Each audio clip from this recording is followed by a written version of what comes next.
할렐루야, 김영복 선교사입니다. 오늘은 예수님께서 십자가상에서 하신 가상칠언 중 제2연의 말씀을 살펴보고자 합니다. 말씀을 먼저 한번 읽어보겠습니다. 누가복음 23장 43절 말씀입니다. 제가 읽어보겠습니다.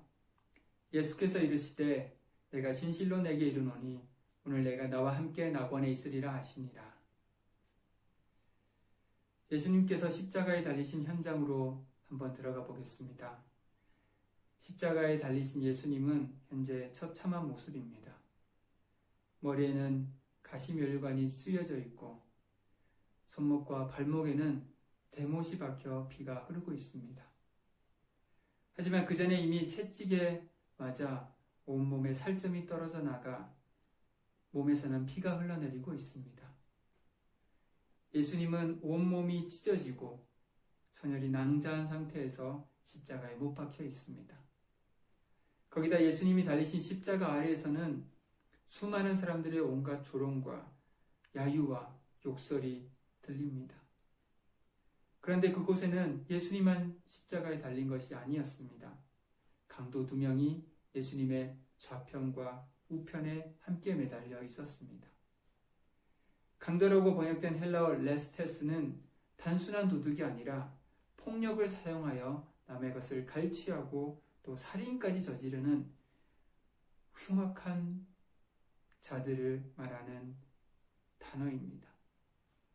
여러분들이 아시는 것처럼 당시 십자가형은 반역이나 살인죄와 같은 무서운 죄를 짓고 법정 최고형을 선고받은 사람들에게 적용되는 사형 방법이었습니다. 오늘 말씀은 그런 흉악범 중에 한 명에게 하신 놀라운 말씀입니다. 이 말씀을 통해 주님께서 주시는 은혜를 나누어 보고자 합니다. 앞에서 이야기한 것처럼 이미 많은 사람들이 예수님을 욕하고 조롱하고 있었습니다. 마태복음 27장 44절에 보면 함께 십자가에 못 박힌 강도들도 이와 같이 욕하더라 라고 기록하고 있습니다. 처음에는 두 강도 또한 예수님을 조롱하고 욕했던 것이죠. 그러나 상황이 바뀝니다. 한 강도는 계속 욕을 하지만 다른 한 강도는 옆의 강도를 꾸짖습니다. 누가복음 23장 40절 말씀을 보겠습니다. 하나는 그 사람을 꾸짖어 이르되 내가 동일한 정죄를 받고서도 하나님을 두려워하지 아니하느냐. 우리는 어떤 계기로 그런 변화가 생겼는지 알 수 없지만 말씀을 통해 추측해 볼 수는 있습니다. 당시 예수님의 겉모습만 보면 비참한 사형수입니다. 사방에서는 예수님을 조롱하고 욕하는 소리만 들렸으니 강도들도 처음에는 같이 욕을 한 것이겠죠. 그런데 예수님의 반응이 참 이상합니다. 자기들처럼 십자가 고통 중에 사람들을 원망하고 사람들을 욕하고 저주하며 난리를 쳐야 하는데 예수님은 늘 그러셨던 것처럼 잠잠합니다. 고통과 조롱을 묵묵히 감내하고 있습니다. 그리고 이런 말을 합니다. 아버지, 저들을 사하여 주옵소서. 자기들이 하는 것을 알지 못함이니이다. 이 강도는 예수님의 행동과 말이 도무지 납득되지 않았을 것입니다. 그런데 그의 눈에 이런 죄패가 보입니다. 유대인의 왕. 그는 그제서야 깨닫게 된 것일 수 있습니다. 무리들이 조롱하면서 하는 말인 유대인의 왕이라는 이 말이 오히려 맞을 수 있다는 생각 말이죠. 강도는 예수님의 말씀을 듣고 죄패에 쓰여진 글을 보면서 믿음이 생긴 것입니다. 말씀이라는 것이 우리에게 믿음을 주는 것이죠. 로마서 10장 17절에 보면 믿음은 들음에서 나며 들음은 그리스도의 말씀으로 말미암느니라 라고 했습니다. 예수님의 그 한마디가 그에게 믿음을 줄 수 있었습니다. 이제 이 강도의 말을 들여다보겠습니다. 40절부터 42절까지의 말씀입니다. 하나는 그 사람을 꾸짖어 이르되 내가 동일한 정죄를 받고서도 하나님을 두려워하지 아니하느냐. 우리는 우리가 행한 일에 상당한 보응을 받는 것이니 이에 당연하거니와 이 사람이 행한 것은 옳지 않은 것이 없느니라 하고 이르되 예수여 당신의 나라에 임하실 때에 나를 기억하소서 하니. 첫 번째 그가 한 말은 자신의 죄를 인정하는 회개였습니다. 두 번째 그가 한 말은 예수님을 죄가 없는 의인으로 인정하는 고백입니다. 세 번째 그가 한 말은 예수님의 왕 되심을 인정하며 자신을 구원해 주실 것을 간청합니다. 이것은 우리가 예수님을 인격적으로 영접하며 믿을 때에 일어나는 자연스러운 반응입니다. 온갖 조롱과 욕설에는 반응하지 않으시던 예수님께서 그의 말에는 반응하십니다. 오늘 내가 나와 함께 낙원에 있으리라 하시니라. 천국에 가는 은혜가 지금 죽기 직전에 있는 흉악범에게 임했습니다.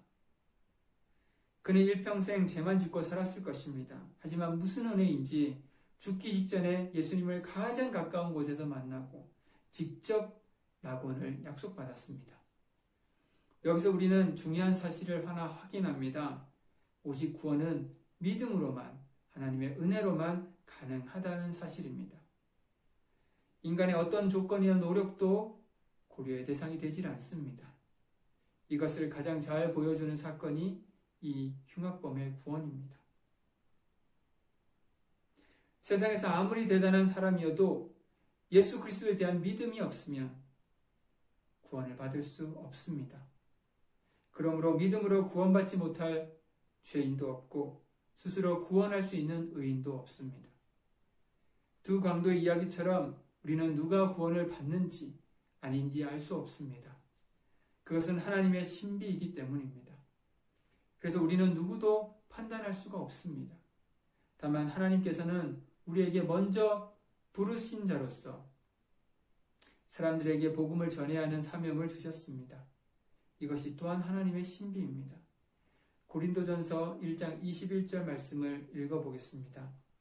하나님의 지혜에 있어서는 이 세상이 자기 지혜로 하나님을 알지 못하므로 하나님께서 전도에 미련한 것으로 믿는 자들을 구원하시기를 기뻐하셨도다. 하나님은 하나님의 예정된 백성들을 먼저 믿은 자들의 전도를 통해서 불러 모으십니다.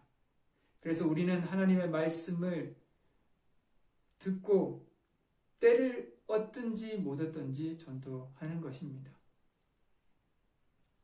예루살렘에서 시작해 땅끝까지 가는 전도처럼 우리의 가까운 이웃에서 시작해 먼 곳까지 복음을 전해야 합니다. 그래서 하나님께서는 천하보다 귀한 영혼들을 우리가 인도하는 것을 기뻐하십니다. 하나님을 기쁘시게 해드리고 시원케 해드리는 여러분들이 되시기를 축원합니다. 말씀을 정리하겠습니다. 십자가에 달리신 예수님, 그 옆에는 두 명의 흉악범이 있었습니다. 처음에는 다른 무리들처럼 함께 조롱하고 욕했습니다. 하지만 예수님의 말과 행동을 보면서 한 흉악범은 믿음을 가졌습니다. 그가 한 고백은 자신의 죄를 고백하는 회개였습니다. 예수님을 하나님으로 인정하는 고백이었습니다. 그리고 겸손한 마음으로 자신을 구원해 주실 것을 기도했습니다. 그의 믿음에 예수님은 낙원을 약속하셨습니다.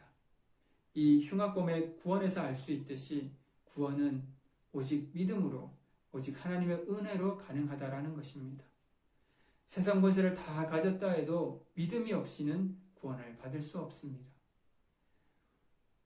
우리는 누가 그 은혜를 받을 수 있는지 모르지만 주님은 한 영혼이 천하보다 귀하다 하셨고 그 한 영혼이 돌아올 때에 천국에서 잔치가 있다고 했습니다.